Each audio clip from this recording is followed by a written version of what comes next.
Friends, I am Dr. Vijay Thakur, Senior Vascular Surgeon working at Adikira Hospital, Baroda. On 6th August every year, this day is celebrated as Vascular Day to create an awareness in the society about peripheral vascular diseases.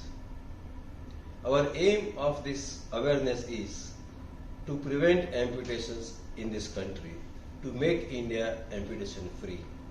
Amputation occurs if peripheral vascular disease is not treated in time by proper means by proper doctors.